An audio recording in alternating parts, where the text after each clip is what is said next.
This is Scott Oliver with WeLoveCostaRica.com. Today talking to you about the new international airport. Sorry, I say that with a little sarcasm in my voice because I've been writing about the new international airport in Costa Rica, one of them, since September 2005. And since it's September 2015, nothing has happened in the past 10 years. This short video is about the new international airport in Orotina. Orotina is not that far driving distance away from San Jose, and they're talking about how this could literally double the amount of traffic that the airport could handle. The other good thing about Orotina in comparison with San Jose, it's practically at sea level, which means that it's easier for the larger international jets to land at that particular airport because being at sea level, I can't remember the exact technical details, but the overall pressure is easier for large jets to land at sea level than it would be to land in San Jose, which is obviously much higher. But anyway, the article entitled Construcción de Aeropuerto en Orotina sufre nuevo traspié, which means that the construction of the new airport in Orotina is suffering from a new traspié, which is more like a stumble. This article is in La Nación, which is by far the most influential Spanish language newspaper in Costa Rica.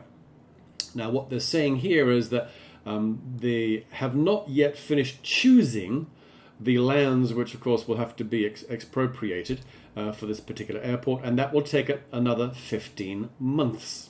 Okay, which means that since they announced that they would be choosing the properties for this project 36 months ago, that's 3 years since they announced they would be choosing the land, which still has not been done.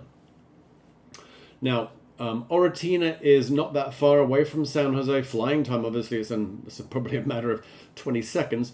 Driving-wise, it's not that far, probably half an hour. But one of the things that they mention here, of course, is that to have an international airport, it's crucially important to have sufficient infrastructure to and from that airport, which means more than a one two-lane road, which is all we have right now between San Jose and Caldera, which is on the coast, which passes through Orotina.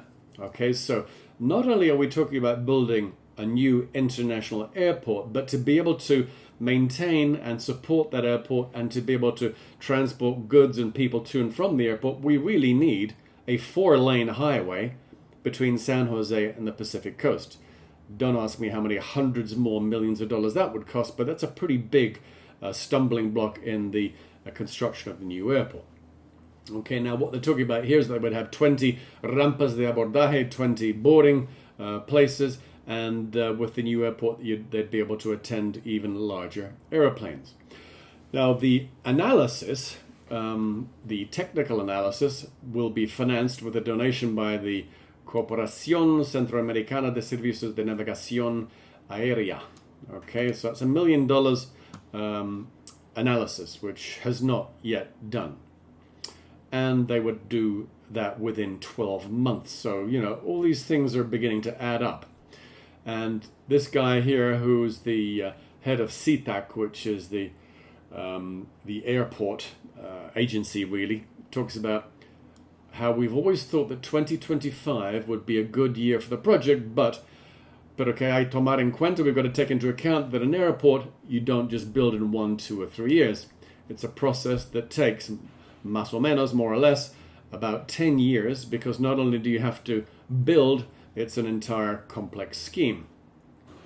So yeah, this is not going to happen anytime soon, and I would strongly encourage people that if indeed you are seriously considering investing in real estate, you know, frankly, just ignore this news, because if you're thinking that, you know, you're going to buy now and this is going to be have a dramatic impact on the value of your land over the next 10, 15 years, I really don't think so.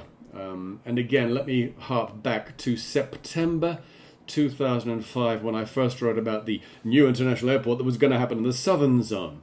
Okay. And at that time, yes, we were talking about Orotina because my friend Federico Carrillo, who was a Minister of Finance, was talking about how it wouldn't happen in the southern zone, but we could look at another international airport around the Orotina area in maybe 15 to 20 years. Well, 10 has already gone by, and now we're still talking about another 15 years. So, in conclusion, please do not fall for you got to buy now because we're building a new international airport, because, as I said 10 years ago, you would not be investing in Costa Rica real estate, you would be speculating. This is Scott Oliver from WeLoveCostaRica.com saying hasta luego.